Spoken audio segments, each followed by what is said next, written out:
అందరికీ నమస్కారం. దూరదర్శన్ సప్తగిరి సమర్పించు ఈనాటి మన ప్రధానమంత్రి పథకాల అవగాహన కార్యక్రమానికి స్వాగతం. ఈనాటి మన ప్రధానమంత్రి పథకాల అవగాహన కార్యక్రమంలో ఈరోజు మనం మాట్లాడబోతున్న అంశం ఏంటి అంటే కనుక, మనందరికీ తెలుసు, గిరిపుత్రులుగా పిలిచే గిరిజనులు మన భారతదేశపు ప్రాచీన నాగరికతకు ప్రతీకులు అని.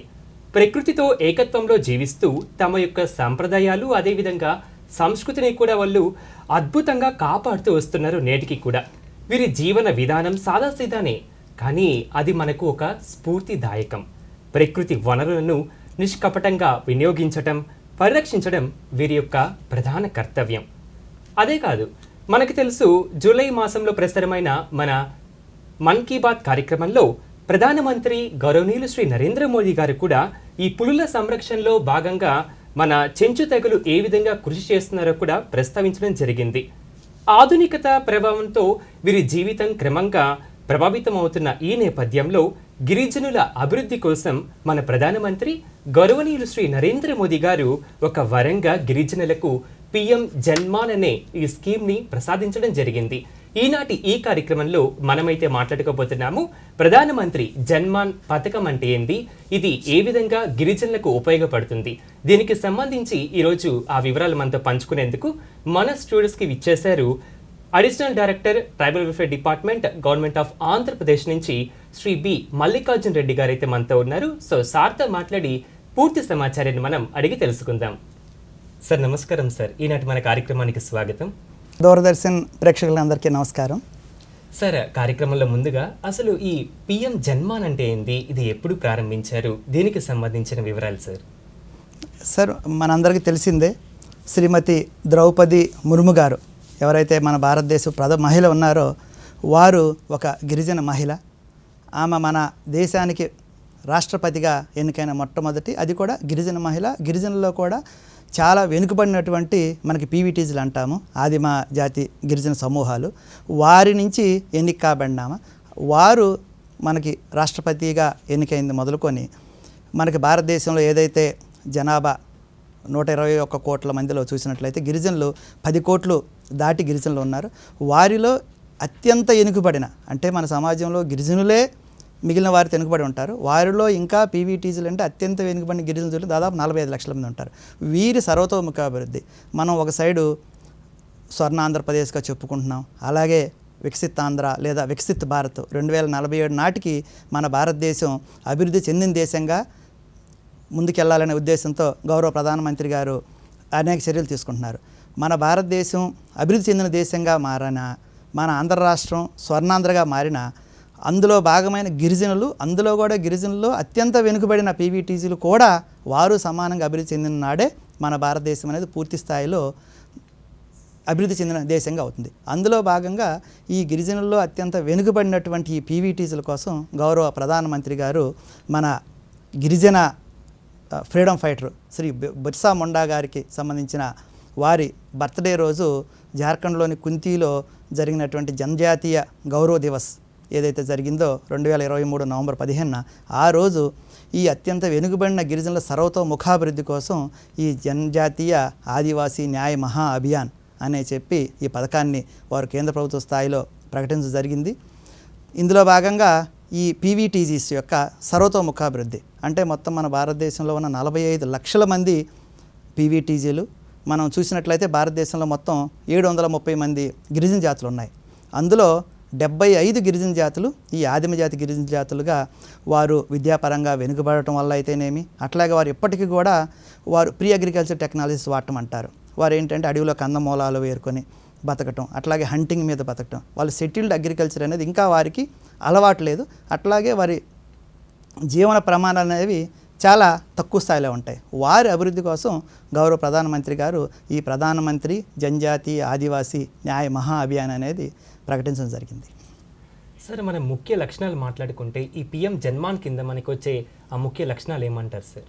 సార్, మనకి పిఎం జన్మన్ కింద ఇంతకుముందు ఎట్లా ఉండేదంటే, పిఎం జన్మన్ రాకముందు గిరిజన సంక్షేమానికి సంబంధించి మనకి రకరకాల మంత్రిత్వ శాఖలు ఎవరైతే ఉన్నారో వారి వారి పరిధిలో వారికి తోచిన విధంగా ఆయా గ్రామాల్లో కానీ లేదా ఆయా కుటుంబాల్లో కానీ కొన్ని పథకాలు అనేవి వారు చేస్తూ ఉండేవారు.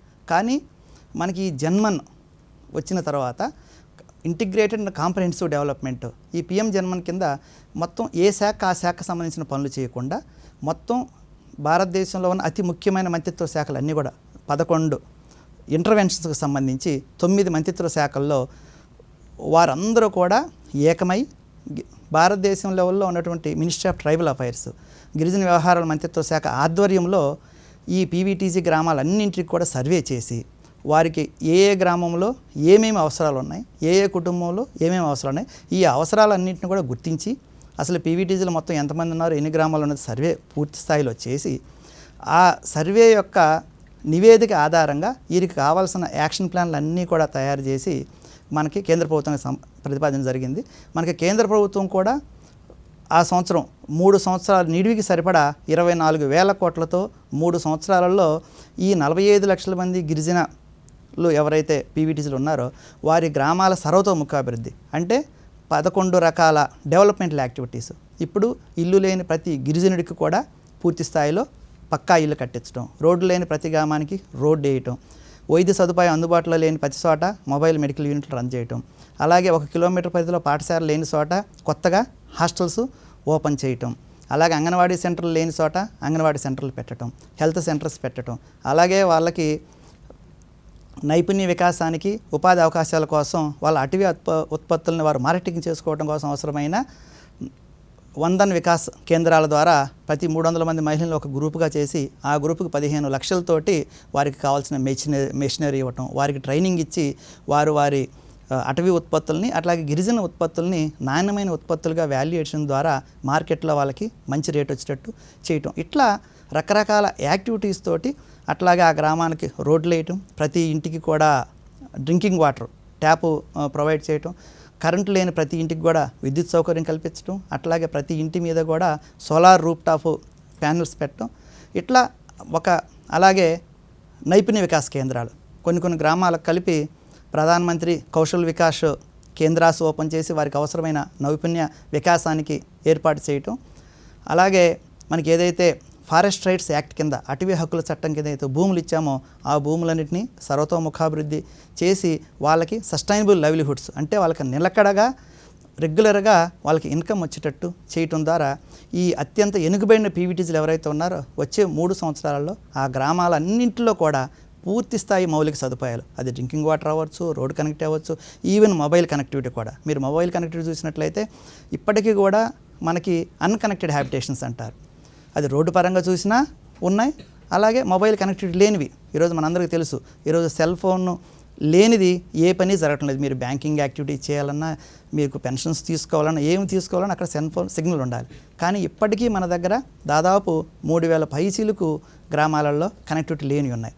అక్కడ కూడా దాదాపు 2,000 టవర్స్ని కేంద్ర ప్రభుత్వం మొబైల్ టవర్స్ని ఆల్రెడీ శాంక్షన్ చేయటం, అందులో 1,100 టవర్స్ వరకు ఇప్పటికే పూర్తి అవటం, ఇంకా మిగిలిన టవర్స్ కూడా గౌరవ ముఖ్యమంత్రి గారు మనకి చంద్రబాబు నాయుడు గారి ఆదేశాల ప్రకారం జనవరి చివరి నాటికి ఆ 900 టవర్స్ కూడా పూర్తయినట్లయితే మన ట్రైబల్ ఏరియాలో అది కూడా మనకి అత్యంత వెనుకబడిన మారుమూల ఉండేటటువంటి ఈ ఆదిమజాతి ఆవాసాలలో పూర్తి స్థాయిలో నెట్వర్క్ కవరేజ్ అనేది తేవటం అనేది ఈ పథకం యొక్క లక్ష్యం. సార్, మనం లక్ష్యాలు మాట్లాడుకున్నాం కదా సార్, మరి ఈ ప్రధాన సేవల వివరాల్లోకి వెళ్తే ఈ సేవలు అనేటివి మనం ఈ పథకం కింద ఏ విధంగా అందించగలుగుతున్నాం సార్? సార్, ఈ పథకం కింద చూసినట్లయితే మనకు ఒక ఆంధ్రప్రదేశ్లోనే తీసుకున్నట్లయితే ప్రధానమంత్రి జనజాతి ఆదివాసీ న్యాయ మహా అభియాన్లో మీరు తీసుకున్నట్లయితే సార్, ఇప్పటి వరకు మనకి గత సంవత్సరం నవంబర్లో ఈ పథకం ప్రారంభించింది మొదలుకొని ఇప్పటిదాకా చూసినట్లయితే మనం ఈ గ్యాప్స్ అన్నింటిని కూడా ఈ 11 రకాల ఇంటర్వెన్షన్స్ని మనం ఫిల్ చేయడం కోసం కేంద్ర ప్రభుత్వానికి మన దగ్గర ఉన్నటువంటి ఈ 9 మంత్రిత్వ శాఖలకు సంబంధించిన ఎవరైతే ఉన్నారో వారు దాదాపు 1,600 కోట్లకు పైబడి వాళ్ళు ప్రపోజల్స్ పంపడం జరిగింది. ఆల్రెడీ ఇప్పటికే కేంద్ర ప్రభుత్వం అందులో 650 కోట్ల రూపాయలని మంజూరు చేయడం జరిగింది. ఏదైతే నిధులు మనకు వచ్చాయో వాటితో ఇప్పుడు చాలా స్పీడ్గా ఈ గ్రామాలలో ఈ కుటుంబాలకు సంబంధించిన యాక్టివిటీస్ అన్నీ కూడా మనకి ఇప్పుడు అమలు జరుగుతున్నాయి. మిగిలిన మనకి స్టార్ట్ అయ్యే ప్రోగ్రాం దాదాపు 1 సంవత్సరం అయింది, ఇంకా 2 సంవత్సరాలు ఉన్నాయి.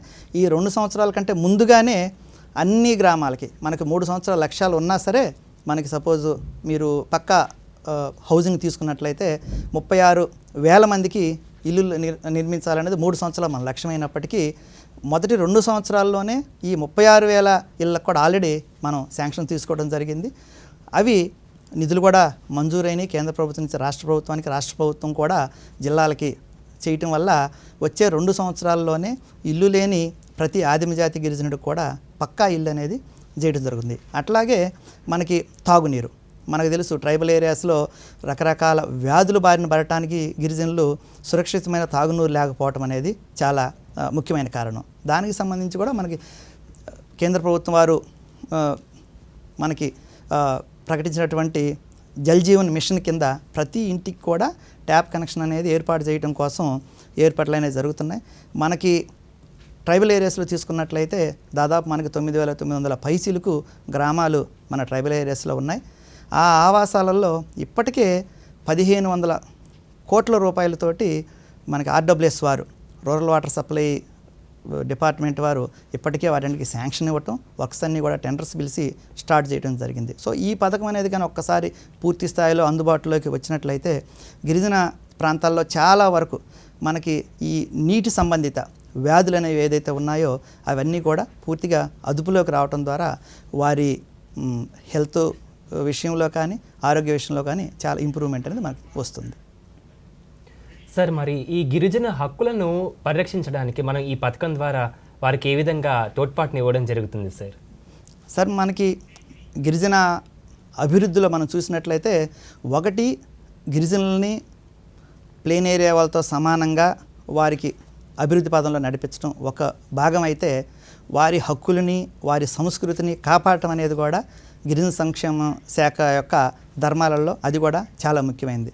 మనకి వారి ఇటు విద్యా హక్కు చట్టానికి సంబంధించి కానీ, వారి ఆరోగ్యానికి సంబంధించి కానీ, అట్లాగే వారి అటవీ హక్కులకు సంబంధించి కానీ, అలాగే వారి సంస్కృతి సాంప్రదాయాలని పరిరక్షించడం కూడా గిరిజన సంక్షేమ శాఖ, అట్లాగే కేంద్ర ప్రభుత్వం వాటి మీద చాలా ఎక్కువ దృష్టి అనేది పెడుతూ ఉంది. మనకి అటవీ హక్కుల చట్టం చూసినట్లయితే ఇప్పుడు భారతదేశంకే మన ఆంధ్ర రాష్ట్రం అనేది ఒక మోడల్ రాష్ట్రంగా, మీరు ఓన్లీ వ్యక్తిగత హక్కులు చూసినట్లయితే దాదాపు మనము 4.5 లక్షల పైచీలకు మన ఎకరాలు భూమి అనేది గిరిజనులకు ఇక్కడ పంచడం జరిగింది. తద్వారా 2,20,000 పైచీలకు కుటుంబాలు అటవీ హక్కుల చట్టం ద్వారా సుమారుగా ప్రతి కుటుంబానికి యావరేజ్గా తీసుకున్నట్లయితే 2 ఎకరాల పైచీలకు భూమి మీద హక్కు కల్పించడం జరిగింది. అట్లా హక్కు కల్పించడమే కాకుండా ఆ భూమి యొక్క సర్వతో ముఖాభివృద్ధి కోసం ఆ భూమికి ల్యాండ్ డెవలప్మెంట్ మొదలుకొని హార్టికల్చర్ కింద మొక్కలు సప్లై చేయటం, వాళ్ళకి కావాల్సిన అగ్రికల్చర్ ఇంప్లిమెంట్స్ అన్నీ చేయటం ద్వారా వారికి ప్రతి సంవత్సరం రెగ్యులర్గా ఫిక్స్డ్ ఇన్కమ్ ఆ భూమి మీద వచ్చి వారు బిలో పావర్టీ లైన్ నుంచి అబవ్ పావర్టీ లైన్కి వెళ్ళే విధంగా అటవీ హక్కుల చట్టం ద్వారా చేస్తున్నాం. అట్లాగే మనకి మన విద్య చూసినట్లయితే గిరిజనులు ఏ విభాగంలో వాళ్ళు అభివృద్ధి చెందాలన్నా విద్య అనేది వాటన్నిటికి కూడా మూలం. గిరిజనులకు నాణ్యమైన విద్య మనం అందించినప్పుడు చూసినట్లయితే వారు ఖచ్చితంగా వారి కాళ్ళ మీద వాళ్ళు నిలబడి వెళ్ళటం అనేది జరుగుతుంది. అందులో భాగంగా ఇప్పుడు మనం కేంద్ర ప్రభుత్వం చూస్తే ఏకలవ్య మోడల్ రెసిడెన్షియల్ స్కూల్స్ అని చెప్పి ఒక వినూత్నమైన కార్యక్రమం, మనకి ఇంతకు ముందు ఉండేది నవోదయ విద్యాలయాలని మనకి జిల్లాకు ఒకటి ఉండేవి, అట్లాంటిది ఇప్పుడు ట్రైబల్ ఏరియాస్లో ఏకలవ్య మోడల్ రెసిడెన్షియల్ స్కూల్స్ అని చెప్పి కేంద్ర ప్రభుత్వం వారు 100% గ్రాంట్ తోటి మన ట్రైబల్ ప్రాంతాల్లో ఇప్పటికే 28 ఏకలవ్య మోడల్ రెసిడెన్షియల్ పాఠశాలలు, అక్కడంతా కూడా సదుపాయాలను అత్యున్నతమైన నాణ్యతతో కూడినటువంటి ప్రమాణాలతో కూడిన సదుపాయాలు అనేది వారికి సంబంధించి మీరు చూసినట్లయితే ఒక్కొక్క ఏకలవ్య స్కూల్కి ఓన్లీ బిల్డింగ్ల కోసమే దాదాపు 24 కోట్లు ఇస్తున్నారు. అలాగే పిల్లవాడి విద్య కోసం వారికి భోజనం అయితే ఏంటి, మిగిలిన సదుపాయాల కోసం సంవత్సరానికి ₹1,00,000 పైపడి ఒక్కొక్క విద్యార్థి మీద కేంద్ర ప్రభుత్వం వారు ఖర్చు పెడుతున్నారు. మన రాష్ట్ర ప్రభుత్వం కూడా ఈ పథకాన్ని ఎంతో ప్రతిష్టాత్మకంగా తీసుకొని వారికి కావాల్సిన స్థలం అంతా కూడా కేటాయించి అన్ని చోట్ల కూడా ఇప్పుడు మనకు అవన్నీ కూడా దాదాపు పూర్తి స్థాయిలో విద్యార్థులకి ఉపయోగంగా వచ్చే విధంగా అవి ఉన్నాయి. అట్లాగే అవి కాకుండా మనకి ఇంకా విద్యా హక్కు చట్టం ప్రకారం చూసినట్లయితే ఇంకా కొన్ని కొండ ప్రాంతాల్లో, కొండ మీద ఉన్నటువంటి చిన్న ఆవాసాలలో 1 కిలోమీటర్ పరిధిలో ప్రాథమిక పాఠశాల అనే ప్రమాణాన్ని మనం అందుకోలేకపోతున్నాం. ఎందుకంటే ఆ కొండ మీద ఒక 10-15 కుటుంబాలు ఉంటాయి. వారి దగ్గర ఒక 5-10 మంది పిల్లలకి మనం ఒక పర్మనెంట్ ప్రైమరీ స్కూల్ అనేది పెట్టడం కష్టం కాబట్టి పిఎం జన్మన్లో భాగంగా మనకి కేంద్ర ప్రభుత్వం వారు ఏం చేశారంటే 50 మంది లేదా 100 మంది పిల్లలు ఉన్న చోట వారిని అక్కడి నుంచి కిందకి తీసుకొచ్చి ఒక 5 లేదా 10 ఆవాసాలకు సంబంధించిన పిల్లలందరినీ ఒక చోట గుంపుగా చేర్చి వారికి అక్కడే 1వ తరగతి నుంచి అవసరమైన హాస్టల్ సదుపాయం అనేది కల్పించి వారికి ఒక సైడు పోషకాహారాలతో కూడినటువంటి ఆహారం అందించడం, రెండో సైడు వారికి నాణ్యమైన విద్య అందించడం ద్వారా వారికి ఫ్యూచర్లో వాళ్ళు మంచి జాబులు పొందడానికి అవసరమైన ఫౌండేషన్ అనేది అక్కడి నుంచి మనం ఇవ్వటం కోసం అట్లా విద్యాపరంగా కూడా ఎన్నో చర్యలు అనేది అటు కేంద్ర ప్రభుత్వం అలాగే రాష్ట్ర ప్రభుత్వం కూడా కలిసి తీసుకోవడం జరుగుతుంది. సార్, ఈ గిరిజన విద్యార్థులకు మనం స్పెషల్గా ఏమైనా స్కాలర్షిప్స్ కానీ లేకపోతే ఏమైనా ఈ ఫినాన్షియల్ అసిస్టెన్స్ కానీ ఏమైనా చేయడం జరుగుతుందా ఈ పిఎం జన్మాన్లో భాగంగా? సార్, పిఎం జన్మను అట్లాగే కేంద్ర ప్రభుత్వ స్కాలర్షిప్లు తీసుకున్నా సరే, అట్లాగే రాష్ట్ర ప్రభుత్వం దగ్గర నుంచి తీసుకున్నా కూడా మనకి జనరల్గా చూసినట్లయితే మన రాష్ట్ర ప్రభుత్వం ప్రతి సంవత్సరం అంటే ఈ సంవత్సరం తీసుకున్నట్లయితే గిరిజనుల కోసం బడ్జెట్ 4,500 కోట్ల పైసలకు కేటాయించడం జరిగింది. అందులో 43% అంటే దాదాపు సగానికి దగ్గరగా మన ట్రైబల్ వెల్ఫేర్ బడ్జెట్ అంతా కూడా గిరిజన విద్య మీదే కేటాయించడం జరుగుతుంది, ఖర్చు చేయడం జరుగుతుంది. అంటే గిరిజన విద్యకి అత్యంత ప్రాధాన్యత అనేది మన రాష్ట్ర ప్రభుత్వం ఇస్తుంది. అట్లాగే కేంద్ర ప్రభుత్వం కూడా మనకి స్కాలర్షిప్లకు సంబంధించి పూర్తి స్థాయిలో శాచురేషన్ బేసిస్లో అర్హుడు ఉన్నటువంటి ప్రతి విద్యార్థికి కూడా మనకి కేంద్ర ప్రభుత్వం పోస్ట్ మ్యాట్రిక్ స్కాలర్షిప్స్ ఇస్తుంది. అట్లాగే 9th to 10th 9-10 తరగతులు చదివే పిల్లలకి అక్కడ డ్రాప్అవుట్ రేట్ అనేది సెకండరీ లెవెల్ ఎక్కువ ఉంటుంది కాబట్టి అక్కడ డ్రాప్అవుట్ రేట్ తగ్గించడం కోసం వారికి కూడా ప్రీ మ్యాట్రిక్ స్కాలర్షిప్ రూపంలో కూడా కేంద్ర ప్రభుత్వం వారికి ఒక్కొక్కరికి 6,500 రూపాయలు అమౌంట్ ఇస్తుంది. అది కాకుండా నేషనల్ ఫెలోషిప్ ప్రోగ్రాం కింద ఇస్తుంది. అలాగే విదేశాలలో ఎవరైనా చదువుకుంటే వారికి అవసరమైన పూర్తి స్థాయిలో అక్కడ యూనివర్సిటీలో ఎంత ఖర్చు అయితే ఎంత ఫీజు ఉంటే 100% వారికి రీఎంబర్స్మెంట్ బేసిస్లో కూడా మనకి కేంద్ర ప్రభుత్వం నుంచి రాష్ట్ర ప్రభుత్వం నుంచి కూడా విద్యార్థుల మీద ఖర్చు చేస్తున్నాం. మనం ఒక్క కేంద్ర ప్రభుత్వం నుంచి వచ్చే స్కాలర్షిప్లే తీసుకుంటే పోస్ట్ మ్యాట్రిక్ స్కాలర్షిప్సే సంవత్సరానికి కేంద్ర ప్రభుత్వం నుంచి 300 కోట్ల పైసలకు మనకి మన రాష్ట్రానికి వస్తుంది. తద్వారా మన గిరిజన విద్యార్థులందరూ కూడా ఎవరు కూడా ఆర్థిక కారణాల వల్ల చదువు మానేసే పరిస్థితి లేకుండా మనం అన్ని చర్యలు తీసుకుంటున్నాం. సార్, మరి వీళ్ళకి ఉపాధి రంగం అంటే మనకి ఈ ఉద్యోగ కల్పనలో మనం ఏ విధంగా తోడ్పాటునివ్వగలుగుతున్నాం సార్ ఈ గిరిజనులకు సంబంధించి ఎవరైతే ఈ ట్రైబల్ స్టూడెంట్స్ ఉన్నారో వాళ్ళకి? సార్, మనకి ఉపాధికి సంబంధించి ట్రైబల్ స్టూడెంట్స్ అంటే చదువుకున్న వారు, అట్లాగే మహిళలు, అలాగే కొద్దిగా గొప్ప చదివి మధ్యలో బడి మానేసిన వాళ్ళు, వీళ్ళందరికీ కూడా అంటే వాళ్ళకి లైవ్లీహుడ్స్కి సంబంధించి కేంద్ర ప్రభుత్వం ప్రత్యేకంగా చర్యలు తీసుకుంటుంది. రాష్ట్ర ప్రభుత్వం కూడా చాలా యాక్టివిటీస్ వాళ్ళ కోసం చేస్తుంది. మనకు చదువుకున్న వాళ్ళకి తీసుకున్నట్లయితే సార్, మనము డిఎస్సి కోచింగ్కి ప్రభుత్వ సహకారంతో వారికి పూర్తి స్థాయిలో డిఎస్సి కోచింగ్ అందించడం చేస్తున్నారు సార్. అట్లాగే ఎవరైతే కొంత స్థాయిలో డిగ్రీ కానీ ఇంటర్ కానీ చదివి వారికి నైపుణ్యాలు లేక సరైన ఉద్యోగం పొందని చోట మనకి స్కిల్ డెవలప్మెంట్ కార్పొరేషన్ ద్వారా మనము ఐటీడీఏలలో మనకి వైటీసీలు అని చెప్పి యూత్ ట్రైనింగ్ సెంటర్స్ అని ఉన్నాయి. వాటన్నిటిలో కూడా వీళ్ళకి రెసిడెన్షియల్ మోడ్లో వాళ్ళకి అన్ని సదుపాయాలు ఇచ్చి స్కిల్ డెవలప్మెంట్ కార్పొరేషన్ ద్వారా వారికి మనము ట్రైనింగ్ ఇప్పించి వాళ్ళకి అప్రాప్రియేట్ ప్లేస్మెంట్ వరకు కూడా ఫాలో అప్ చేయడం జరుగుతుంది సార్. అట్లాగే కేంద్ర ప్రభుత్వం ఆధ్వర్యంలో కూడా మనకి కౌశల్ వికాస్ యోజన ఏదైతే ఉందో అక్కడ కౌశల్ వికాస్ కేంద్రాలలో మన గిరిజనులందరికీ కూడా వారికి వసతి ఏర్పాటు చేసి వారికి ట్రైనింగ్ ఇప్పించడం, అట్లాగే ప్లేస్మెంట్ కూడా మనం అసిస్టెన్స్ ఇచ్చి చేయడం జరుగుతుంది. ఎస్పెషల్లీ మనకి పిఎం జన్మన్ కింద తీసుకున్నట్లయితే ప్రత్యేకంగా కేంద్ర ప్రభుత్వం పిఎం జన్మన్లో పీవీటీజీల స్కిల్ డెవలప్మెంట్ కోసం స్కిల్ డెవలప్మెంట్ సెంటర్స్ మనకి గ్రూప్ ఆఫ్ విలేజెస్లో కొన్ని మండల స్థాయిలో కానీ పంచాయతీ స్థాయిలో మనము వారికి స్కిల్ డెవలప్మెంట్ కోసం అవసరమైన నిధులంతా కూడా మనకి కేంద్ర ప్రభుత్వం నుంచి వస్తుంది. పూర్తి 100% రాయితీతో ₹1 కూడా మనం పెట్టాల్సిన అవసరం లేకుండా కేంద్ర ప్రభుత్వమే ఆ నిధులు సమకూర్చి వాళ్ళకి స్కిల్ డెవలప్మెంట్ కోసం అట్లాగే ప్లేస్మెంట్ అసిస్టెన్స్ కోసం కూడా చేస్తుంది. అట్లాగే మనం మహిళల కోసం తీసుకున్నట్లయితే సార్, మనకి కేంద్ర ప్రభుత్వం నుంచి చాలా ఎక్కువ సహాయం వస్తుంది. మనకి మెయిన్గా చూసినట్లయితే మహిళలు ట్రైబల్ ఏరియాస్లో ఎక్కువగా మనకి అటవీ ఉత్పత్తుల మీద ఆధారపడతారు. ఈ అటవీ ఉత్పత్తులు అనేవి మార్కెట్లో సరైన అంటే వీరు వాల్యూ ఎడిషన్ చేయకుండా తెచ్చినట్టు ఇవ్వటంతో వాళ్ళకి రావాల్సినంత ఆదాయం అనేది రాకపోవడం జరుగుతుంది. దానికి సంబంధించి ఒకటి కేంద్ర ప్రభుత్వం మినిమం సపోర్ట్ ప్రైస్ మనకి గిరిజన కోఆపరేటివ్ కార్పొరేషన్ ద్వారా అటవీ ఉత్పత్తులన్నిటికీ కూడా కనీస ధరలు నిర్ణయించి ఆ ధరకి కంటే తగ్గకుండా కొనటం జరుగుతుంది.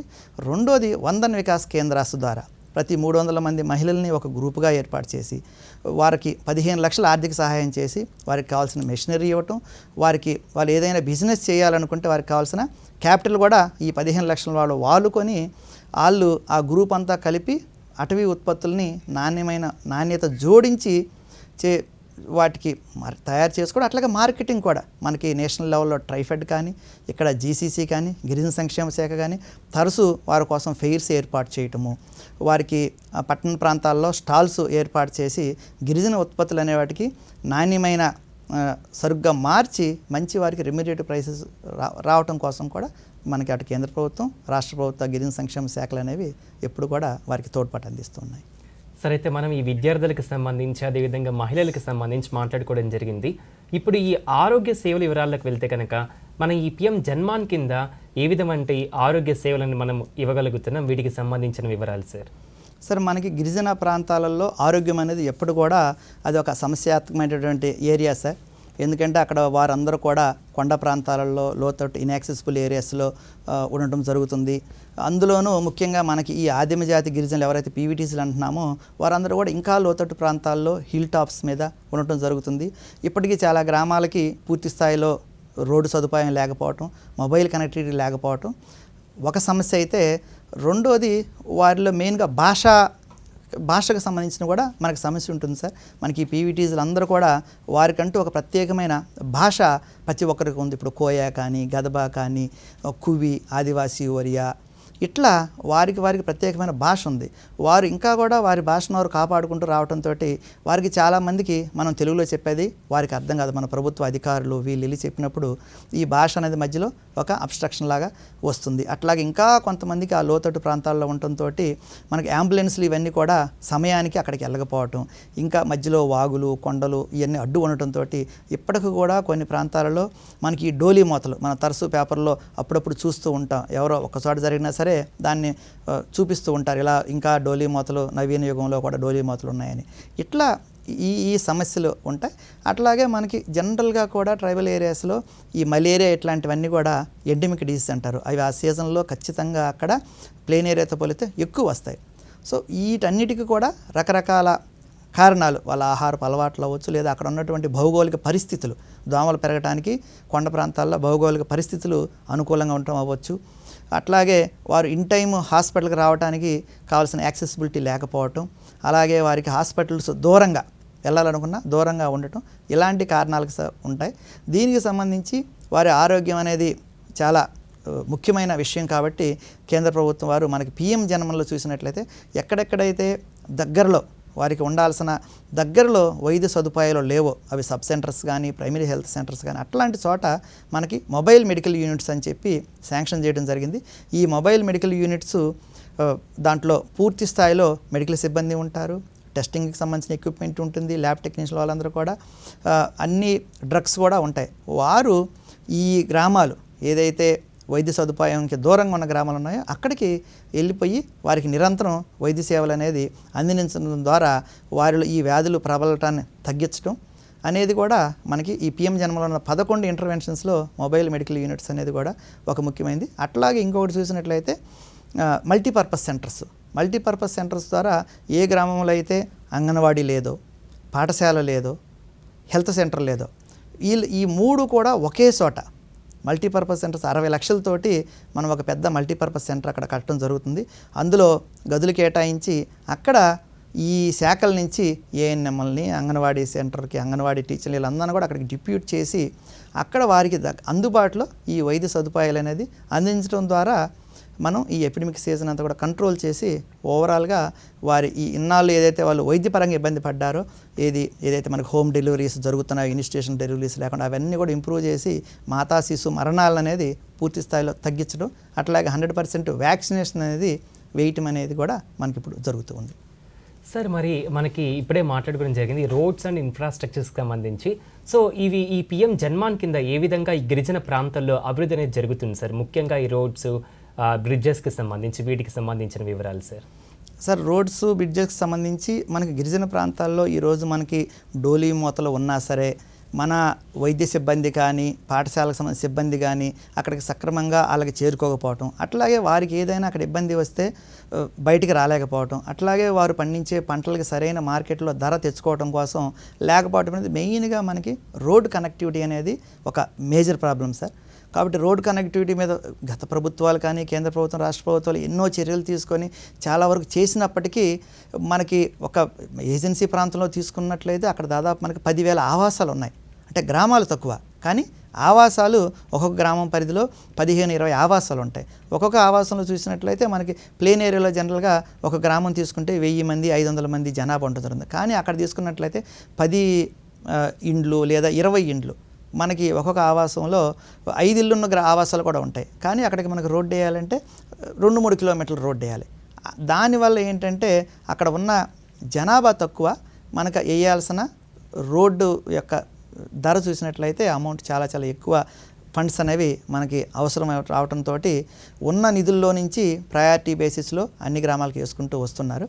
మనకి పిఎం జన్మన్ కింద ప్రధానమంత్రి గ్రామ సడక్ యోజన కింద ఏదైతే ఉందో మనకి జనరల్గా ఉన్న నామ్ ఏదైతే ఉందో 250 మందికి ఉన్న గ్రామానికి మాత్రమే బ్లాక్ టాప్ తార్ రోడ్ వేయాలి. కానీ జన్మన్ కింద ఆ నామ్ని రిలాక్స్ చేసి 100 జనాభా ఉన్న ప్రతి గ్రామానికి కూడా ప్రతి ఆవాసానికి కూడా మనకి కేంద్ర ప్రభుత్వం ఆల్రెడీ రోడ్స్ మొత్తం మన రాష్ట్రంలో రోడ్లు లేని అన్ని 100 జనాభా దాటిన ప్రతి గ్రామానికి కూడా రోడ్డు ఆల్రెడీ శాంక్షన్ చేయడం జరిగింది ప్రధానమంత్రి గ్రామ సడక్ యోజన కింద.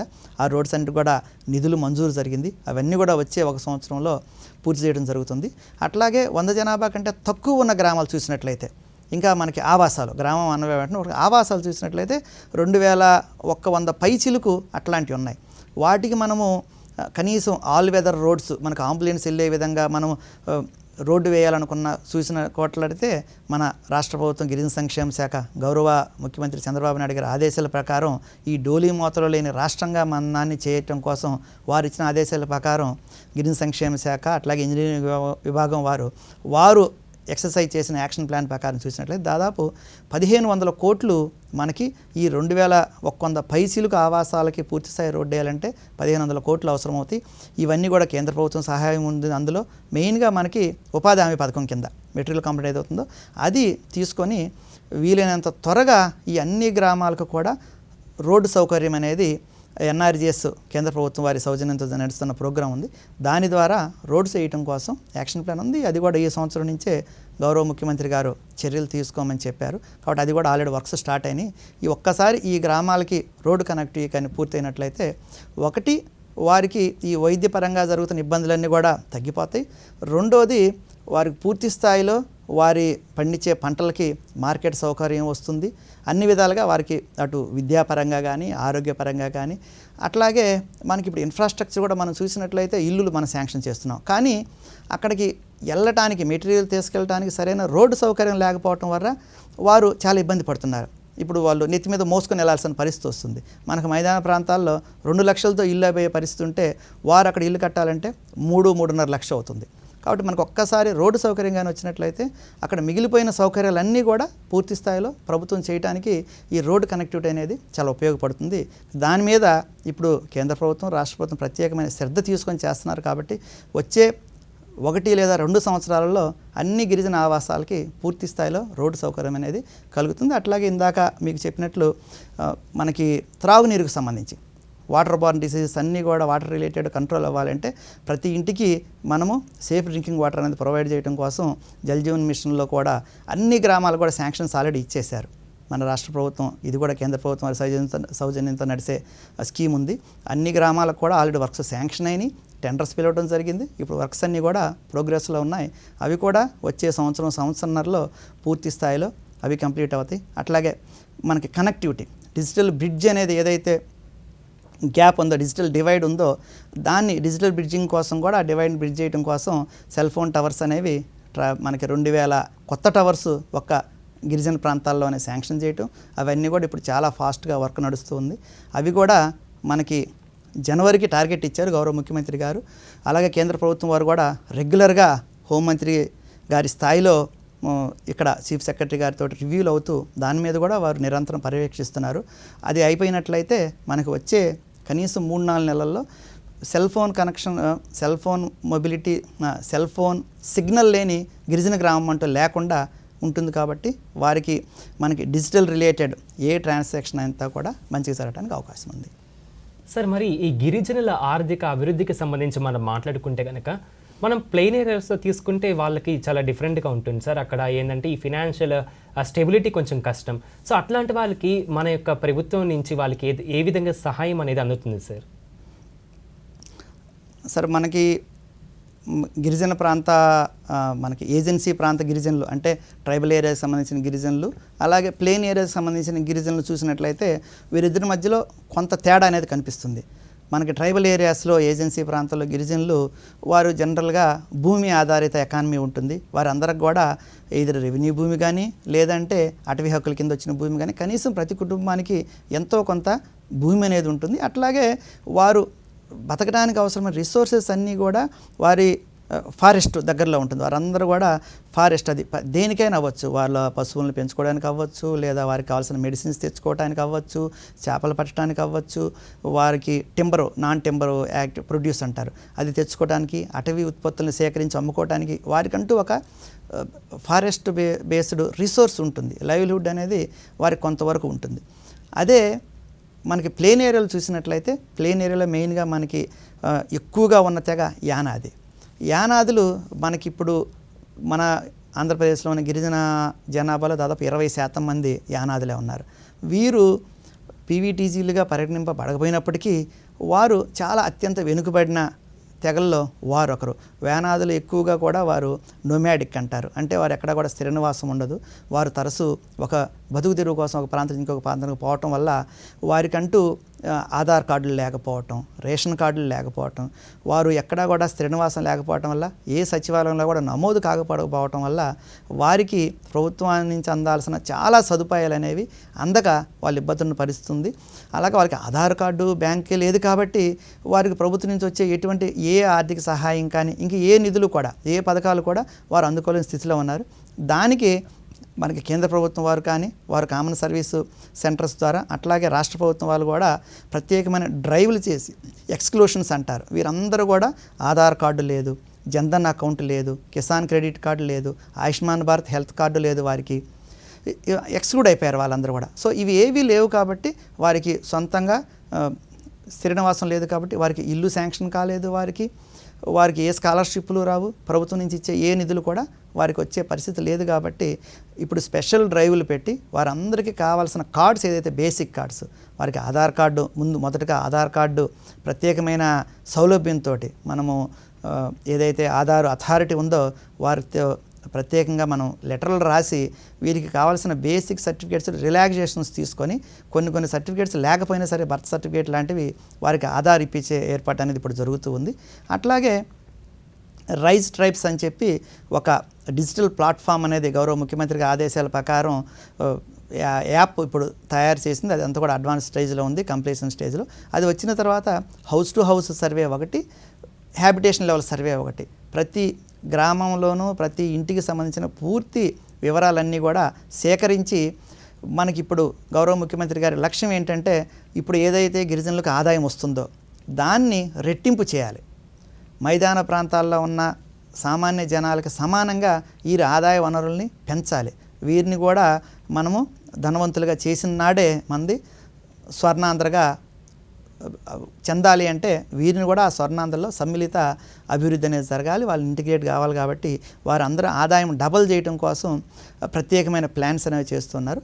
అందులో భాగంగా మనకి ప్లెయిన్ ఏరియాలు చూసినట్లయితే మనకి రీసెంట్గా మనకి కేంద్ర ప్రభుత్వం వారు ధర్తీయాబా జనజాతి గ్రామ్ ఉత్కర్ష్ అభియాన్ అని చెప్పి 500 పైచిలకు ఉన్న పెద్ద పెద్ద గిరిజన గ్రామాలన్నిటికి కూడా పిఎం జన్మన్లో ఏదైతే అన్ని మినిస్ట్రీస్ కలిపి కామన్గా ఆ విలేజ్ డెవలప్మెంట్ ఫ్యామిలీ డెవలప్మెంట్ ఎలా చేస్తాయో ధర్తీయాబాలో కూడా మొదటగా 500 జనాభా పైచిలకు ఉన్న పెద్ద పెద్ద గిరిజన గ్రామాలని మన రాష్ట్రంలో 878 గిరిజన గ్రామాలను ఆ ప్రకారం సెలెక్ట్ చేయడం జరిగింది. అక్కడ కూడా మనకి మొత్తం ఇంటర్వెన్షన్స్ అన్నీ కూడా చేసి ఆ గ్రామాలు ఆ ఫ్యామిలీస్కి పూర్తి స్థాయిలో సర్వతోముఖాభివృద్ధికి అన్ని సకల సౌకర్యాలు కల్పించుకోవాల్సిన జరుగుతుంది. అట్లాగే ప్లెయిన్ ఏరియాలో ట్రైబల్స్ కోసం మనకు ముఖ్యంగా ట్రైకార్ ద్వారా మనకి ఎకనామిక్ సపోర్ట్ స్కీమ్స్ ద్వారా వారికి లోన్స్ ద్వారా వెహికల్స్ ఇవ్వటం, అలాగే కిరాణా కొట్లు లాంటివి వాళ్ళ ఇండివిజువల్ బిజినెస్ చేస్తే దానికి ప్రమోట్ చేయటం, అట్లాగే చేపలు పట్టే వారికి అవసరమైన సౌకర్యాలు ఇవ్వటం, మనకి ఎవరైతే వ్యవసాయం చేస్తారో వారికి సంబంధించిన టార్పాలిన్స్ కానీ అగ్రికల్చర్ ఇంప్లిమెంట్స్ కానీ ఇవ్వటం, గొర్రెలు పెంచే వాళ్ళకి గొర్రెలు, ఇట్లా రకరకాల ఎకనామిక్ సపోర్ట్ స్కీమ్స్ ద్వారా వారిని కూడా ఆ ఫ్యామిలీని అబవ్ పావర్టీ లైన్కి తేవటం కోసం మనం చర్యలు తీసుకుంటూ ఉన్నాం. సార్, మరి గిరిజన రైతులకు సంబంధించి వారి యొక్క వ్యవసాయంలో మనం ఏ విధంగా ప్రభుత్వం తరపు నుంచి మద్దతు అనేది ఇస్తూ ఉన్నాం సార్? సార్, గిరిజనుల రైతులకు సంబంధించి మనం ఈ మధ్య వింటున్నాం, ఇప్పుడు చాలా ట్రెండ్స్ మారిపోయాయి. ఒకప్పుడు గిరిజనుల ఫుడ్ అంటే రాగి కానీ అట్లాగే జొన్నలు కొర్రలు అంటే అవి ముతక బియ్యం అనేవారు. అంటే మనకు రైస్ తినేవాళ్ళే గొప్పగా చూసేవాళ్ళం, మిగిలినవి అది తక్కువగా చూసేవాళ్ళం. కానీ ఇప్పుడు పరిస్థితులు మారిపోయి నవీన మనకి ఇప్పుడున్న లైఫ్ స్టైల్ ప్రకారం చూసినట్లయితే అందరూ కూడా రైస్ మానివేసి మిల్లెట్స్ చిరుధాన్యాల వైపు పరుగులు తీస్తున్నారు. అట్లాగే మనకి పెస్టిసైడ్స్ వాడే ఫుడ్స్ నుంచి ఆర్గానిక్ అని చెప్పి NPM నాన్ పెస్ట్ మేనేజ్మెంట్ ద్వారా ఆర్గానిక్ ఫుడ్ వైపు వెళ్తూ ఉన్నారు. ఇవి తరతరాలుగా ఇవి మన ఏదైతే ఈరోజు మనకు వచ్చి డైటీషియన్స్ ఈ న్యూట్రిషన్ మీద ఓరియంటేషన్ ఇచ్చేవారు వచ్చి ఏదైతే చెప్తున్నారో గిరిజనులు తరతరాలుగా వారి సాంప్రదాయబద్ధంగా వారు అవే తింటూ బతుకుతున్నారు. ఇప్పుడు అట్లా ఈరోజు గిరిజన ప్రాంతాల్లో పండించే పంటలకి చాలా డిమాండ్ ఉంది. కాబట్టి దాన్ని మనం సరైన పద్ధతిలో వారికి కానీ మనం చేయగలిగితే తద్వారా వారికి ఆదాయం అనేది రెట్టింపు కాదు 3-4 రెట్లు కూడా పెరిగే అవకాశం ఉంది. కాబట్టి అందులో భాగంగా ఒక 2 విధాలైన స్ట్రాటజీ కేంద్ర ప్రభుత్వం కానీ అట్లాగే రాష్ట్ర ప్రభుత్వం కానీ మనకు ఫాలో అవడం జరుగుతుంది. ఒకటి ఏదైతే ఆర్గానిక్ సర్టిఫికేషను, ఇప్పుడు ఆర్గానిక్ ఫుడ్కి సంబంధించి గిరిజన ప్రాంతాల్లో సహజంగా వారు ఎటువంటి ఫెర్టిలైజర్స్ కెమికల్స్ వాడరు కాబట్టి ఆర్గానిక్ వాళ్ళ సహజంగానే వారి దగ్గర ఆర్గానిక్ పంటలు అనేవి పండుతాయి. దానికి కానీ మనం ఆర్గానిక్ సర్టిఫికేషన్ తీసుకోగలిగినట్లయితే గిరిజనులకి ఆ రైతులకు పండించే పంటలకి ప్రీమియం రేట్ వస్తుంది. ఇంటర్నేషనల్ మార్కెట్ వరకు కూడా వాళ్ళ ధరలు అనేది ఇప్పుడు వస్తున్న దానికి 2-3 రెట్లు అధిక ఆదాయం అనేది వచ్చేటట్టు చేయటం ఒకటి. కాబట్టి పెద్ద మొత్తంలో GCC ద్వారా అట్లాగే ITDS ద్వారా మనకు ట్రైబల్ ఏరియాస్లో పండించే పంటలకు సంబంధించి అక్కడ ల్యాండ్స్కి ఆర్గానిక్ సర్టిఫికేషన్ అనేది క్లస్టర్ మోడ్లో అంటే కొన్ని గ్రామాలలో ఉన్న ల్యాండ్స్ అన్నిటికి కూడా ఫేజ్డ్ మేనర్లో మనం ఇప్పుడు ఆర్గానిక్ సర్టిఫికేషన్ కోసం ఒకటి ప్రయత్నం చేస్తూ ఉన్నాం. అది ఆల్రెడీ కొన్ని గ్రామాలకు ఇప్పటికీ తీసుకోవడం జరిగింది. రెండోది ట్రైబల్ ప్రోడక్ట్స్ని ప్రమోట్ చేస్తూ ప్రాసెసింగ్ అంటే వాల్యూ చైన్ క్రియేట్ చేయటం.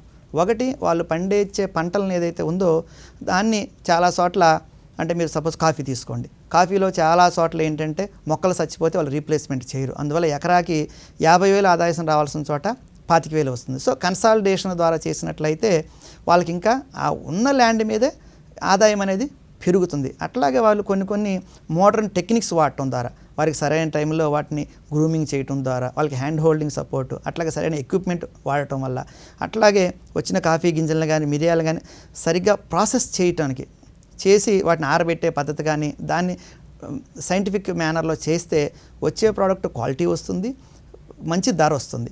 కాబట్టి వాల్యూ ఎడిషన్ ఎలా చేయాలో ఏందనే దానికి సంబంధించి వాళ్ళకి కావాల్సిన ఎక్విప్మెంట్ అంతా కూడా సప్లై చేయడం జరుగుతుంది.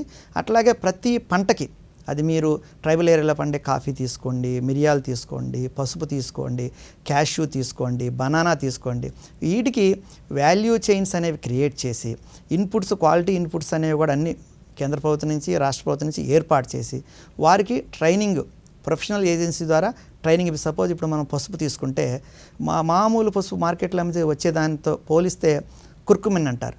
ఆ పసుపులో ఉన్నటువంటి ఆ కుర్కుమిన్ని మనం ఎక్స్ట్రాక్ట్ చేసి అమ్ముకోగలిగితే రెట్టింపు ధర వస్తుంది. అట్లాగే మనకి కాఫీ ఉంది. కాఫీ వాళ్ళు రా బీన్స్ కాకుండా డైరెక్ట్గా ఆ చెర్రీని డైరెక్ట్గా అమ్మితే వచ్చే రేటుతో పోలిస్తే వారు దాన్ని పల్పింగ్ చేసి హస్క్ అనేది తీసేసి ప్రాపర్గా డ్రై చేసి అమ్మితే ఎక్కువ రేట్ వస్తుంది. సో ఇట్లా వారికి కావాల్సిన వాల్యూ చైన్స్లో వాల్యూ ఎడిషన్ కోసం కావాల్సినవన్నీ కూడా వారికి కేంద్ర రాష్ట్ర ప్రభుత్వాలు టార్పాలిన్స్ కానీ సికేచర్స్ కానీ అట్లాగే ల్యాడర్స్ కానీ బేబీ పల్పర్స్ కానీ డ్రైయింగ్ యాడ్స్ ఇట్లా ఇవన్నీ సప్లై చేయటం వల్ల వాళ్ళకి ఉన్న పొలంలోనే ఇన్కమ్ అనేది డబుల్ ట్రిపుల్ చేయడానికి సంబంధించింది చేస్తున్నాం. అట్లాగే మార్కెటింగ్ సంబంధించి మార్కెటింగ్ అనేది ఇప్పుడు దళారులు వెళ్ళటం వల్ల వాళ్ళకి సగానికి వాళ్ళ దగ్గర నుంచి తీసేసుకోవడం జరుగుతుంది. కాబట్టి మనకి మార్కెట్ చైన్ అనేది మనకి ప్రత్యేకంగా గిరిజన ప్రోడక్ట్స్కి మార్కెటింగ్ కోసం నేషనల్ లెవెల్లో ట్రైఫెడ్ ఉంటే రాష్ట్రం లెవెల్లో మనకి జీసీసీ ఉంది. కాబట్టి ఇప్పుడు జీసీసీ వారు ఐటీడీఏల ద్వారా చాలా యాక్టివ్గా మంచి నెట్వర్క్ అనేది ఎస్టాబ్లిష్ చేసి రైతుల దగ్గర ఉన్నటువంటి ఈ గిరిజన ప్రోడక్ట్స్ని ఏదైతే ఉన్నాయో అది వీళ్ళు కొని ప్రాసెస్ చేసి దానికి ఇంటర్నేషనల్ లెవెల్లో బ్రాండింగ్ అనేది క్రియేట్ చేసి ఈరోజు మనకు అంతా ఆన్లైన్లో ప్రోడక్ట్స్ అమ్మే పరిస్థితికి జీసీసీ వారు వచ్చారు. గిరిజన ప్రోడక్ట్స్కి ఆన్లైన్ ద్వారా ప్రమోట్ చేస్తూ తద్వారా వారికి ఆదాయం అనేది పెంచడం కోసం ఏర్పాట్లు జరుగుతున్నాయి. సార్, ఇప్పుడు మనము ఈ పిఎం జన్మాన్కి సంబంధించి 360 డిగ్రీస్లో మొత్తం మాట్లాడుకున్నాం కదా సార్, మరి ఇది అమలు సమయంలో ఎదుర్కొనే ప్రధాన సవాళ్ళు ఏంటంటారు? సార్, మనకి గిరిజన ప్రాంతాలలో అది కూడా అతి లోతట్టు ప్రాంతాల్లో ఉండేటువంటి పీవీటీసీ ప్రాంతాల్లో మనకి కొన్ని సమస్యలు అనేది మెయిన్గా ఉంటుంది సార్. మనం ఇప్పుడు దాకా మాట్లాడుకున్నట్టు ఒకటి భాష. ఇప్పుడు ఈ పథకం సంబంధించి వారికి ముందు తెలియాలి. పిఎం జన్మన్ పథకం అనేది వారి కోసం గౌరవ ప్రధానమంత్రి నరేంద్ర మోడీ గారు అట్లాగే గౌరవ ప్రెసిడెంట్ గారు ద్రౌపది ముర్ము గారు వారి కోసం ప్రవేశపెట్టారన్న విషయం వారికి చేరవేయటం అనేది వారు లబ్ధిదారులుగా ఈ పథకం మీద అవగాహన పెంచుకొని వారి యొక్క హక్కుగా భావించి వారు ఇవన్నీ కూడా లబ్ధి పొందాలంటే ముందు వారికి అవగాహన ఉండాలి. దానికి సంబంధించి కేంద్ర ప్రభుత్వం ఐఈసీ క్యాంపెయిన్స్ చాలా విస్తృత స్థాయిలో చేయడం జరిగింది. గ్రామాన గ్రామ సభలు పెట్టి వారికి చెప్పడం జరిగింది. ఈ చెప్పే క్రమంలో మనకు వచ్చే ముఖ్యమైన ఇబ్బంది ఏంటంటే భాష అనేది. ఎందుకంటే వారికి ప్రత్యేకమైన భాష ఉంటుంది, వారికి తెలుగు భాష అనేది అర్థం కాదు. దీనికి ఓవర్కమ్ చేయడం కోసం మనం ఏంటంటే మన ఏదైతే పాంప్లెట్ మనం ఇస్తున్నామో ఇన్ఫర్మేషన్, బ్రోచర్స్ ఇవన్నీ కూడా వారి గిరిజన భాషలోకి తర్జుమా చేసి వారి గిరిజన మదర్ టంగ్ ఏదైతే ఉందో అది కొండ అవ్వచ్చు, కువి అవ్వచ్చు, ఆదివాసీ ఒరియా అవ్వచ్చు, ఇట్లా వారి భాషలోకి తర్జుమా చేసి వారికి ఇవ్వటం అనేది జరిగింది. ఇంకొకటి మనము చూసినట్లయితే మనకి ఇబ్బంది మెయిన్గా వీరందరూ కూడా ఎక్కడో ఇన్యాక్సెసిబుల్, మనకి రోడ్డు సౌకర్యం లేని ప్రాంతాల్లో ఉంటారు. కాబట్టి అక్కడ మనం ఏ పథకం చేయాలన్నా, డెవలప్మెంటల్ యాక్టివిటీస్, ఇల్లు కట్టాలన్నా, డ్రింకింగ్ వాటర్ సదుపాయం చేయాలన్నా, ఎలక్ట్రిసిటీ ప్రొవైడ్ చేయాలన్నా కనెక్టివిటీ అనేది మేజర్ ప్రాబ్లం. కాబట్టి మనం ప్యారలల్గా ఈ గ్రామాలకు రోడ్ కనెక్టివిటీ కూడా ఏర్పాటు చేయటం అనేది జరుగుతుంది.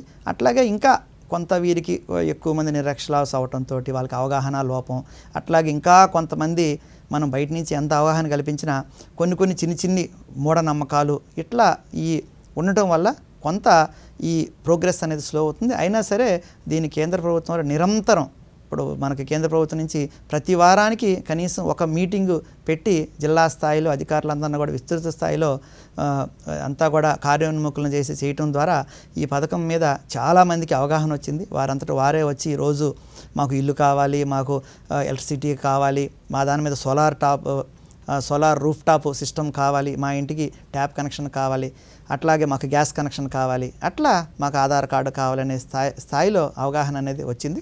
ఇంకా కొంత ఏదైతే మిగిలిందో దానికి కూడా మనకి ప్రతి నెల ప్రతి వారం కూడా గ్రామ సభల స్థాయిలో పెట్టి మనకి ఫీల్డ్లో ఉన్నటువంటి అధికారులు ఎవరైతే ఉన్నారో వారు పూర్తి స్థాయిలో అవగాహన అనేది కల్పిస్తూ ఉన్నారు. ఈ అవగాహన ద్వారా మాకు స్లోగా చాలా వరకు కమ్యూనికేషన్ గ్యాప్ తగ్గుతుంది. అట్లాగే మనకు రోడ్స్ అనేది కనెక్టివిటీ చేసుకుంటూ పోతున్నాం కాబట్టి మనకి మెటీరియల్ మూవ్మెంట్ అనేది కూడా ప్రాబ్లం రాదు. కాబట్టి మనకి నిర్దేశించిన ఈ కాల పరిమితుల్లోపు అన్ని లక్ష్యాలు కూడా పూర్తి స్థాయిలో పూర్తి అవ్వడానికి మనం అన్ని రకాలుగా చర్యలు తీసుకుంటున్నాం.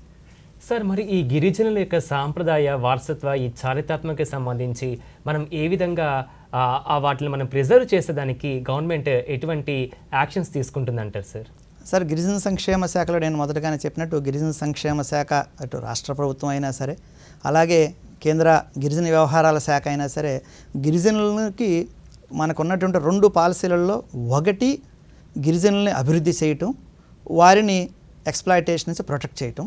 రెండోది చూసినట్లయితే వారి కల్చర్ని కానీ, వారి భాషని, వారి ఆ హ్యాబిటెట్ని, వారి యొక్క ఆ సాంప్రదాయాలన్నింటినీ మనం ప్రొటెక్ట్ చేయగలిగినప్పుడే వారు గిరిజనులుగా మిగులుతారు. లేదు అంటే వారి భాషను మర్చిపోయిన వేళ, వారి సాంప్రదాయాలను మర్చిపోయిన వేళ వాళ్ళు సూడో ట్రైబల్స్ అంటే పేరుకే ట్రైబల్స్లా ఉంటారు తప్ప వారికి ఉన్నటువంటి ఆ ప్రత్యేక గుర్తింపు అనేది పోయినాడు ఆల్మోస్ట్ ఆ జాతి అనేది మనకు అంతరించిపోయినట్టు అవుతుంది. కాబట్టి గిరిజనుల యొక్క సంస్కృతి సాంప్రదాయాలను కాపాడటం అనేది గిరిజన వ్యవహారాల శాఖ కానీ గిరిజన సంక్షేమ శాఖకు ఉన్నటువంటి లక్ష్యాలలో చాలా ముఖ్యమైన లక్ష్యాలు అది కూడా ఒకటి. కాబట్టి దానికి సంబంధించి ఏంటంటే ఒకటి మనం ముఖ్యంగా భాష, భాష ఉన్నంత వరకే వాళ్ళ సంస్కృతి అనేది నిలబడుతుంది.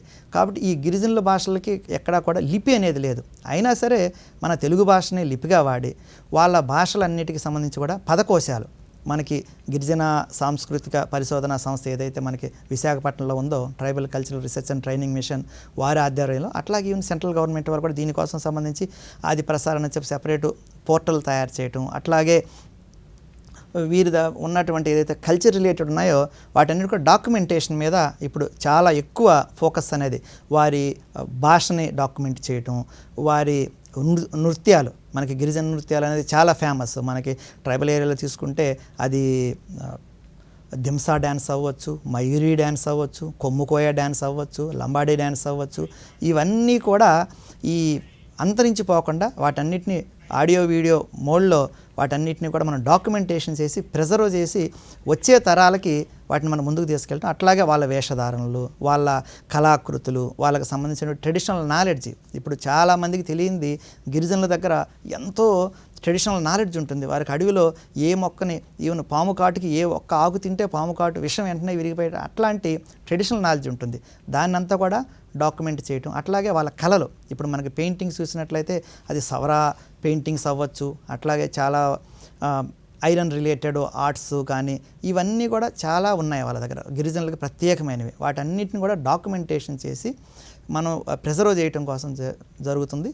అట్లాగే మ్యూజియం కూడా మనకి ట్రైబల్ ఫ్రీడమ్ ఫైటర్స్ మ్యూజియం మనకి లంబసింగిలో కేంద్ర రాష్ట్ర ప్రభుత్వాలు 35 కోట్లు పెట్టి మనకి ట్రైబల్ మ్యూజియం కడుతున్నారు.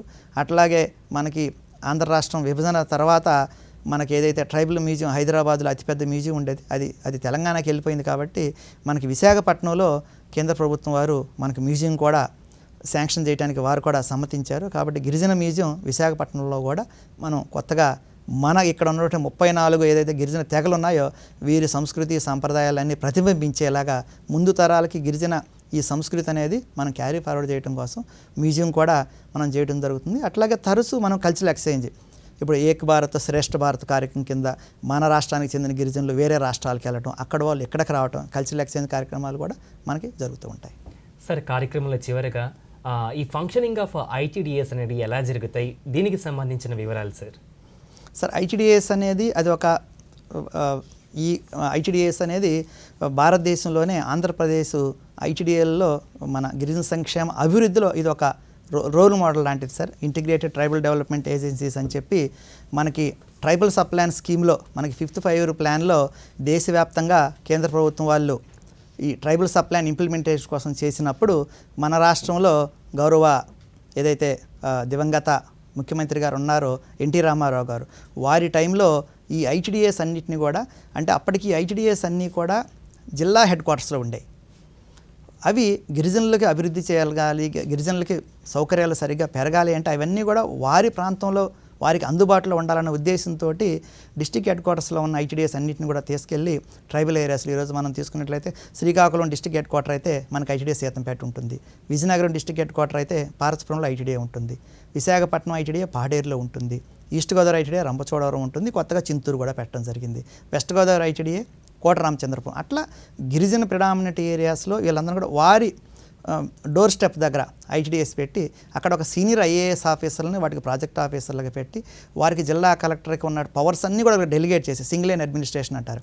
సో మన ప్రాజెక్టు ఐటీడీఏ ఏదైతే వారు ప్రాజెక్ట్ ఆఫీసర్ ఉన్నారో వారు ఒక జిల్లా ప్రత్యేకమైన కలెక్టర్కి ఉండే పవర్స్ అన్నీ వారికి ఉంటాయి. సో కలెక్టర్ నిర్వహించే విధులన్నింటినీ కూడా నిర్వహిస్తారు. తద్వారా ఆ ప్రాంతంలో ఉన్న అన్ని శాఖల అధికారులు ఐటీడీఏలో పిఓ గారి కంట్రోల్లో ఉంటారు. తద్వారా గిరిజనులు వారికి కావాల్సిన సర్వీసుల కోసం అన్ని శాఖల దగ్గరికి అన్ని శాఖల చుట్టూ తిరగాల్సిన అవసరం లేకుండా ఒక సింగిల్ పాయింట్లో పిఓ గారి దగ్గరకు వస్తే వారి అన్ని రకాల సమస్యలు కూడా పిఓ గారి ద్వారా వాళ్ళకి ఆ సమస్యలు తీరతాయి. అన్ని రకాల అభివృద్ధి పనులు కూడా పిఓ గారి ఆధ్వర్యంలో ఇంటిగ్రేటెడ్ మేనర్లో ఆ డెవలప్మెంట్ అనేది పూర్తి స్థాయిలో అన్ని శాఖలను సమన్వయపరుస్తూ, రకరకాల ఇంజనీరింగ్ శాఖలు ఉంటాయి వారందరూ సమన్వయపరుస్తూ అన్ని గ్రామాలకి నీరు ఇవ్వటం, అన్ని గ్రామాలకి రోడ్డు ఇవ్వటం, అట్లా చేయటం అనేది ఇప్పుడు మనకి ట్రైబల్ ఏరియాస్లో చూసినట్లయితే ప్రాజెక్ట్ ఆఫీసర్ను ఒక డెమిగాడ్ లాగా ఆయనకి దేవుడు అంటే ట్రైబల్స్ మా పిఓ గారు అని చెప్పే విధంగా ఉండే విధంగా అంత అత్యంత పకడ్బందీగా మనకి ఐటీడీఏ సిస్టమ్ అనేది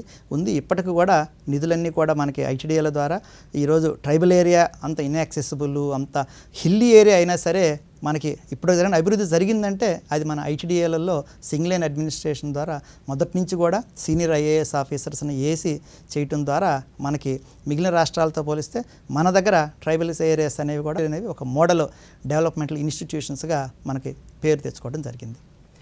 సార్, ఈరోజు మీరు మా స్టూడెంట్స్కి విచ్చేసి మీ యొక్క అమూల్యమైన సమయాన్ని మాకు కేటాయించి ఎంతో విలువైన సమాచారాన్ని యొక్క పిఎం జన్మాన్కి సంబంధించి అందించినందుకు మీకు మరోసారి ధన్యవాదాలు సార్. ధన్యవాదాలు సార్. నమస్తే. చూశారు కదా వ్యూవర్స్, ఇది ఈనాటి మన ప్రత్యేక కార్యక్రమం. తదుపరి ఎపిసోడ్లో మళ్ళీ మనం కలుద్దాం. అందాక చూస్తూ ఉన్న డిడి సప్తగిరి. నేను మీ సాయి గిరీష్. నమస్తే.